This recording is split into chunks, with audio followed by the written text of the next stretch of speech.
নমস্কাৰ এই মুহূৰ্তত আহি পৰিছে ৰাতিপুৱাৰ কেইবাটাও বিগ ব্ৰেকিং নিউজ। আজি হৈছে ২৮ আগষ্ট। ৰাজ্যৰ লাখ লাখ কৃষকৰ একাউণ্টত চৰকাৰে প্ৰদান কৰিব ৪,০০০ কোটি টকা। PM কিষাণৰ ২১ নম্বৰ কিস্তিক লৈ কেইবাটাও গুৰুত্বপূৰ্ণ আপডেট আহি পৰিছে।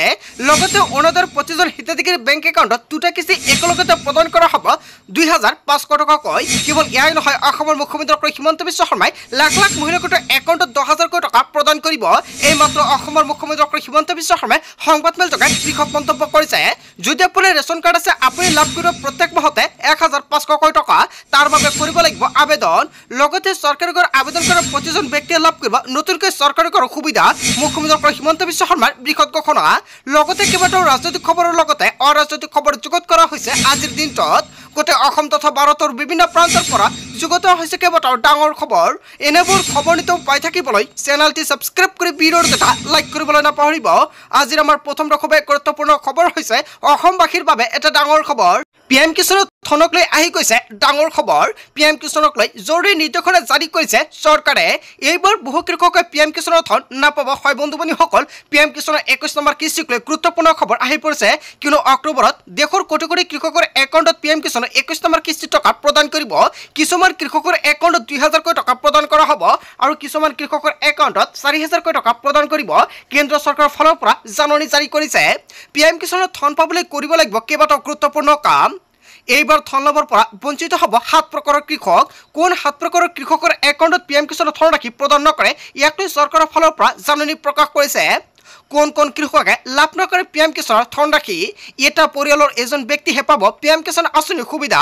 যদি আপোনাৰ ঘৰৰ পৰা ২জন বা ৩জন ব্যক্তি PM কিষাণ আঁচনিত আবেদন কৰিছে, তেনে ক্ষেত্ৰত সকলো নাম কৰ্তন কৰিব। PM কিষাণৰ ধন পাবলৈ হ'লে নিজৰ খেতি মাটি থাকিব লাগিব।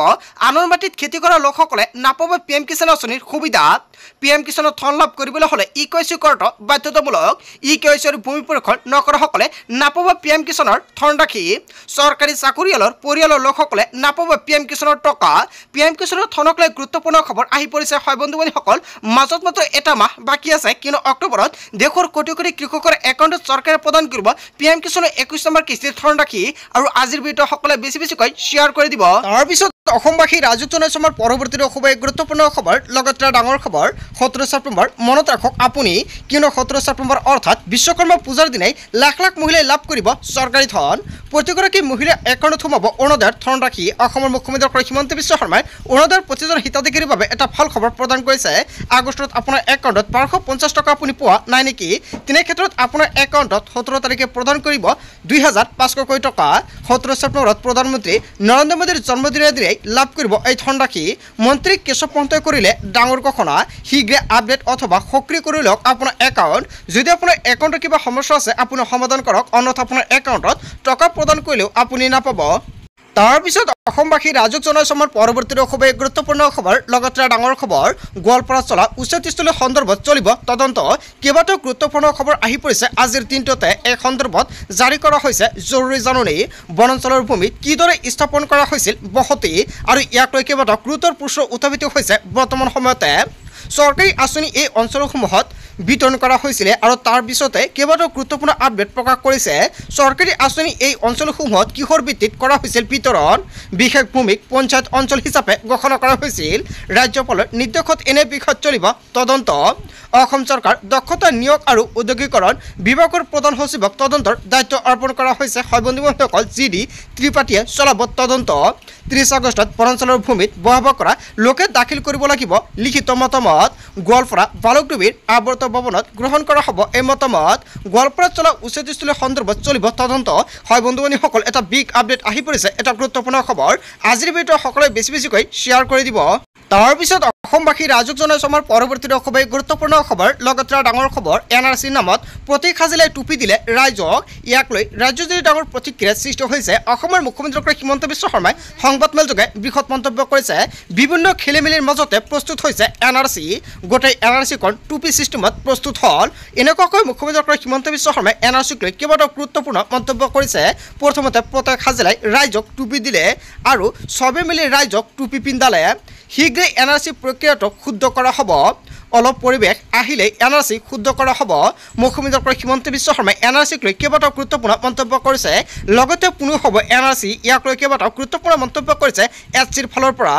তাৰ পিছত অসমবাসী ৰাজুক জনসমৰ পৰৱৰ্তী খুব এক গুৰুত্বপূৰ্ণ খবৰ লগতে ডাঙৰ খবৰ মধ্য অসমত শীঘ্ৰে চলিব দ্বিতীয় পৰ্যায়ৰ উচ্ছেদ অভিযান বেদখলকাৰীলৈ অন্তিম জাননী জাৰি কৰা হৈছে বটদ্ৰৱা মৌজাৰ 5টা স্থানত পুনৰ চলিব উচ্ছেদ অভিযান হয় বন্ধুবান্ধীসকল আহোম গাঁও কিছামতৰ 288 নং চৰকাৰী গ্ৰেজিং বাটিত চলিব উচ্ছেদ অভিযান কেৱল এয়াই নহয় বটাবাৰী কিছামতৰ 44 নং চৰকাৰী গ্ৰেজিং বাটিত চলিব উচ্ছেদ অভিযান ৰজাবাৰী গ্ৰান্ট কিছামতৰ ভূমিতে চলিব উচ্ছেদ অভিযান ৰৌমাৰী বিল কিছামতৰ 78 নং গ্ৰেজিং বাটিত চলিব উচ্ছেদ কেৱল এয়াই নহয় থিং মৌজাৰ লহকৰ গাঁত কিছামতৰ 297 নং চৰকাৰী গ্ৰেজিং বাটিত চলিব উচ্ছেদ অভিযান ইয়াক লৈ জাৰি কৰা হৈছে জাননী অন্তিম জাননীৰ পিছত হাহাকাৰ লাগিছে বেদখলকাৰীৰ মাজত তাৰ পিছত অসমবাসী ৰাজুক জনসমৰ পৰৱৰ্তী খুব এক গুৰুত্বপূৰ্ণ খবৰ লগতে ডাঙৰ খবৰ নগাই অসমীয়াক বান্ধি দিলে কঠোৰ নিৰ্দেশনা হয় বন্ধুবান্ধীসকল নিৰ্দেশ অমান্য কৰিলে বিহিব 50,000 টকাৰ জৰিমনা অসম নাগালেণ্ড সীমান্তৰ ডি ছেক্টৰ মেৰাপানীৰ কাষৰীয়া 11 টকাই নগাবস্তিত জাৰি কৰা হৈছে কঠোৰ নিৰ্দেশনা নগাৰ জাননীৰ পিছতে সীমান্তত অসমীয়া লোকৰ মাজত হাহাকাৰ পৰিস্থিতিৰ সৃষ্টি হৈছে মেৰাপানীৰ পৰা কাষৰীয়া নগা ৰাজ্যলৈকে গ'লে লাগিব এতিয়া ইনাৰ লাইন পাৰ্মিট অসমীয়াই অনৈতিক কাম কৰিলে বিহব জৰিমনা খুৰা ড্ৰাগছ সৰবৰাহকাৰী কেৱল এয়াই নহয় মাছ ধৰা খৰি কাটিলে গৰু চৰালে পিকনিক বা হাল্লা কৰিলে ল' হ'ব এই একশ্যন অসমীয়া লোকে অপৰাধমূলক কাম কৰিলেই জৰিমনা বিহিব নগা ভিলেজ কাউন্সিলে হয় বন্ধুবান্ধীসকল নগা ভিলেজ কাউন্সিলৰ তৰফৰ পৰা কেইবাটাও গুৰুত্বপূৰ্ণ মন্তব্য কৰিছে তাৰ পিছত অসমবাসী ৰাজুক জনসমৰ পৰৱৰ্তী খুব এক গুৰুত্বপূৰ্ণ খবৰ লগতে ডাঙৰ খবৰ আপোনাক চিকিৎসালয়ৰ পৰা ঔষধ দিয়া নাই নেকি তেনে ক্ষেত্ৰত আপোনাৰ বাবে এটা ডাঙৰ খবৰ আহি পৰিছে আৰু আজিৰ ভিডিঅ'সকলে বেছিকৈ শ্বেয়াৰ কৰি দিব চৰকাৰী হাস্পতালত ঔষধ নাপালে দিব পাৰিব আপুনি অভিযোগ চৰকাৰী হাস্পতালৰ পৰা ঔষধ কিনিবলৈ যদি দিছে এতিয়া দিয়ক আপুনি অভিযোগ দৰিদ্ৰক ঔষধ কিনিবলৈ দিব নোৱাৰিব চৰকাৰী চিকিৎসালয়ে চিকিৎসকে ফাৰ্মাচীৰ পৰা দৰৱ আনিব ক'লে পৰিব ভয়ংকৰ বিপদত চৰকাৰৰ স্বাস্থ্য বিভাগে মুকলি কৰিলে হেল্পলাইন নম্বৰ হোৱাটছআপ নম্বৰটো হৈছে 9864541430 চৰকাৰী চিকিৎসালয়ত উপলব্ধ ঔষধেহে দিব লাগিব চিকিৎসকে দিয়া তালিকা অনুসৰি চৰকাৰে যোগান ধৰে চিকিৎসালয়ত ঔষধ আৰু এই ঔষধৰ বাহিৰে আন ঔষধ দিব নোৱাৰিব চিকিৎসকে যদি দিয়ে পৰিব ভয়ংকৰ বিপদত স্বাস্থ্যমন্ত্ৰী অশোক সিংঘালে কৰিলে বৃহৎ মন্তব্য তাৰপিছত অসমবাসী ৰাজুক জনসমৰ পৰৱৰ্তী খুব এক গুৰুত্বপূৰ্ণ খবৰ লগতে ডাঙৰ খবৰ অসমত থাকিব নোৱাৰিব এজন বাংলাদেশী 71ৰ পিছত সকলো বাংলাদেশী ত্যাগ কৰিব লাগিব অসম বাংলাদেশীৰ সৈতে আপোচ নকৰে অসম সংখ্যালঘুৱে সৈয়দা হামিদাৰ মন্তব্যক গ্ৰহণ নকৰে অসমৰ মুছলমানে হয় বন্ধুবান্ধীসকল ধুবুৰীত শ্বুট এট ছাইট বলবৎ হ'ব বুলি মুখ্যমন্ত্ৰীয়ে কৰা মন্তব্যৰ প্ৰতিক্ৰিয়া প্ৰদান কৰিছে আমচুৰ তৰফৰ পৰা ব্যৰ্থ হৈছে মুখ্যমন্ত্ৰীৰ পৰা হিমন্ত বিশ্ব শৰ্মাৰ গৃহ বিভাগ কিয়নো শ্বুট এট ছাইটৰ কথা কৈ মুখ্যমন্ত্ৰীয়ে সাম্প্ৰদায়িক সংঘৰ্ষ লগাব বিচাৰিছে মুখ্যমন্ত্ৰী হিমন্ত বিশ্ব শৰ্মাক সমালোচনা আমচুৰ সভাপতি ৰেজাউল কৰিম চৰকাৰ হয় বন্ধুবান্ধীসকল ৰেজাউল কৰিম চৰকাৰৰ ফালৰ পৰা যিকেইটা মন্তব্য কৰা হৈছে আপুনি কি ক'ব যদি আপোনাৰ কিবা মন্তব্য কৰিব লগা থাকে আপোনালোকৰ মন্তব্যটো নিশ্চয় কমেণ্ট কৰি জনাই দিব তাৰ পিছত অসমবাসী ৰাজুক জনসমৰ পৰৱৰ্তী খুব এক গুৰুত্বপূৰ্ণ খবৰ লগতে ডাঙৰ খবৰ বিজেপি চৰকাৰে ধৰ্মীয় সংখ্যালঘু মুছলমানৰ অধিকাৰ ব্যৱহাৰ কৰিছে এনেকুৱাকৈ কেইবাটাও গুৰুতৰ অভিযোগ উত্থাপিত কৰিছে এবিএমচিৰ ফালৰ পৰা মুখ্যমন্ত্ৰীয়ে ক'ব পাৰিব নেকি অবৈধ বাংলাদেশী ৰাজ্যত স্থান নিদিওঁ বুলি অবৈধ বাংলাদেশীক স্থান দিয়াৰ কথা ক'ব নোৱাৰিব বিজেপিয়ে মুখ্যমন্ত্ৰী ৰাজ্যৰ বিজেপি চৰকাৰৰ বিৰুদ্ধে গৰ্জি উঠিল এবিএমচিয়ে কাৰ জৰিয়তে হিন্দু বাংলাদেশীক নাগৰিকত্ব দিছে বিজেপিয়ে 1971ৰ পিছত অবৈধ বাংলাদেশীক অসমত স্থান দিয়া নহ'ব দিল্লীৰ পৰাই চৰকাৰৰ কঠোৰ সমালোচনা কৰিছে এবিএমচিৰ ফালৰ পৰা বিজেপি চৰকাৰে অবৈধ বাংলাদেশীৰ প্ৰশ্ন উত্থাপন কৰাৰ অধিকাৰ নাই সাম্প্ৰদায়িক মেৰু বিভাজনক মূল অস্ত্ৰ হিচাপে লৈ 2026ৰ নিৰ্বাচনৰ প্ৰস্তুতি চলাইছে বিজেপি চৰকাৰে ধৰ্মীয় সংখ্যালঘু মুছলমানৰ অধিকাৰ ব্যৱহাৰ কৰিছে এনেকুৱাকৈ এবিএমচিৰ তৰফৰ পৰা কেইবাটাও গুৰুতৰ প্ৰশ্ন উত্থাপিত কৰিছে বন্ধুবান্ধীসকল আচলতে এবিএমচিৰ ফালৰ পৰা যিকেইটা প্ৰশ্ন উত্থাপিত কৰিছে আপুনি কি ক'ব যদি আপোনালোকৰ কিবা মন্তব্য কৰিব লগা থাকে আপোনালোকৰ বাবে কমেণ্ট বক্স খোলা আছে কমেণ্ট কৰি জনাই দিব তাৰ পিছত অসমবাসী ৰাজুক জনসমৰ পৰৱৰ্তী খুব এক গুৰুত্বপূৰ্ণ খবৰ লগতে ডাঙৰ খবৰ জমিয়ত উলামা ই হিন্দৰ নেতৃত্বত হাজাৰজনে দেশ স্বাধীনৰ বাবে শ্বহীদ হৈছিল ইতিহাস থকা এটা সংগঠনৰ মুৰব্বীৰ মুখ্যমন্ত্ৰী বুঢ়া আঙুলি দেশক লৈ আমি ধিক্কাৰ দিছোঁ কেইবাটাও গুৰুত্বপূৰ্ণ মন্তব্য কৰিছে ইউডিএফৰ ফালৰ পৰা মুখ্যমন্ত্ৰীয়ে নিজৰ কথা কোৱাৰ সীমা অতিক্ৰম কৰি লক্ষ্ণৌ ৰেখা পাৰ কৰিব নালাগে যি সময়ত আদানীক লৈ চৰ্চা হ'ব লাগিছিল সেই সময়ত মাদানীক লৈ চৰ্চা হৈছে কেৱল এয়াই নহয় মেহবুব মাদানীক লৈ কেইবাটাও গুৰুত্বপূৰ্ণ খবৰ আহি পৰিছে মেহমুদ মাদানীক লৈ মুখ্যমন্ত্ৰীয়ে কৰা মন্তব্যক উভতি ধৰিছে ইউডিএফে। উচ্ছেদক কেন্দ্ৰ কৰি মাদানীয়ে কৈছিল অসমৰ মুখ্যমন্ত্ৰীয়ে গাদীত থকাৰ অধিকাৰ নাই, কিন্তু মেহমুদ মাদানীয়ে কোৱা প্ৰতিটো কথা ইউডিএফ দলে 100% সমৰ্থন কৰে। কেৱল এয়াই নহয়, এখন ৰাজ্যৰ এজন মুখ্যমন্ত্ৰীয়ে হিচাপে শালীনতা বৰ্তাই ৰাখিবৰ কথা কোৱা উচিত। জমিয়ত উলেমা ইহিন্দৰ মাদানীয়ে দিল্লীৰ পৰা কথা ক'লে কেনেকৈ অপৰাধ হ'ব পাৰে।